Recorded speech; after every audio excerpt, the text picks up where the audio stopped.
हमारे ये अध्यात्म मार्ग में आप कति जीरो हो चुके हो। और दास भी उसी स्थिति में था। अब दास को सतगुरु मिल गए, कहते पीछे लग गया जाऊं था मैं लोक वेद के साथ, रास्ते में सतगुरु मिल गए, दीपक दे दिया हाथ।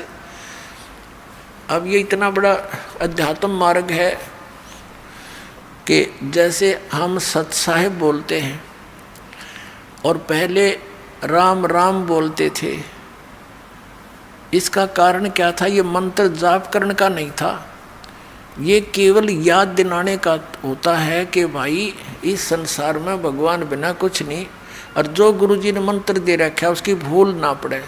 जैसे आप देखा करते, अब तो यह बात बिगड़ती जा रही है, नास्तिक होने जा रहा है पूरा मानव समाज, काल का दाव लग गया था। तो पहले हम देखते थे जैसे सुबह या कभी घूमने फ्रेश होने जाते थे, आने जाने वाले मिलते थे, एक दूसरे को राम राम राम राम चाचा, वो 3-4 बार बोला करता राम राम भाई, राम राम राम, हाँ राम राम।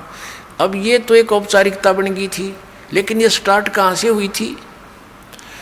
ये ऐसे होता है कि ये मंत्र जो गुरुजी देते हैं ये अपने मुख से दूसरे को बोलकर सुनाना नहीं होता, नहीं तो फिर उसको सुनाने से आप उसके गुरु बन गए, आपकी भक्ति नाश होनी शुरू हो जाएगी।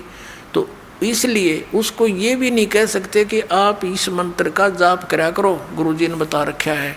जैसे प्रत्येक व्यक्ति को सलाह दी जाती है कि प्रतिदिन भगवान को याद करो, मंत्र का जाप करो, भूल ना पड़े, संसारिक कामों में भूल ना पड़नी चाहिए, भगवान को याद रखा करो। तो एक नियम बना रखा था गुरुओं ने कि अभी ये कोड वर्ड है, और रास्ते में जब कोई संसारिक विचारों में ग्रस्त व्यक्ति आ रहा हो और उसको बोल दिया जाए कि राम राम भाई, तो वो समझ जाता था कि ये क्या कहना चाहता है, कि ये न्यू कह है भगवान बजले, गुरुजी ने जो मंत्र दे रखा है उसका जाप कर, ये संसारिक उलझेड़ों में मत पड़ तू, यही भगवान का नाम ही इन संकटों से जो विचार तू कर रहा है इनसे निवारण करेगा। तो वो भूल पड़ी हुई उसके चेतन हो जाता था, और कुछ देर तक वो फिर उस मंत्र को जाप करता हुआ सफ़र में चलता रहता था। फिर कोई भूल पड़ती थी, आगे दूसरा टकरा जाता, राम राम भाई, हाँ राम राम राम राम। उनका उद्देश्य ये होता था कि मंत्र न याद रखियो, भूल ना पड़ जाए इस मंत्र की। तो पहले राम नाम कोई जाप का नहीं था, केवल ओम नाम देते थे ऋषि, दैट्स ऑल। और उसको गुप्त रखना इसलिए अनिवार्य था कि तुम किसी को बताना नहीं तो तुम गुरु बन गए, तुम्हारा फिर काम बिगड़ गया, तुम अधिकारी हो नहीं, दोनों चौड़ चपट। तो और याद दिलाते रहना एक दूसरे को। इस राम शब्द जब ये बोल रहे हैं तो ये समझ लेना, ये कहना चाह रहा है कि भगवान का वो मंत्र गुरु जी का याद कर, जाप करा करो, इस भगवान बिना संसार में कुछ नहीं है। तो ऐसे हम सत साहेब बोलते हैं। सत माने अविनाशी, साहेब माने राम।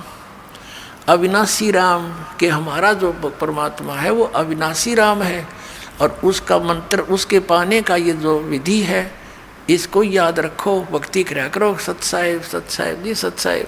हाँ, मतलब उस समय आपको ये याद हो कि आप भाई भगवान बिना हमारा कोई नहीं है, और सचमुच ये कबीर साहब सच्चे परमात्मा अमर भगवान है, और जो मंत्र उनको दिया है वहाँ जाने का वो जाप ही सहयोगी है, उसकी भूल ना पड़े।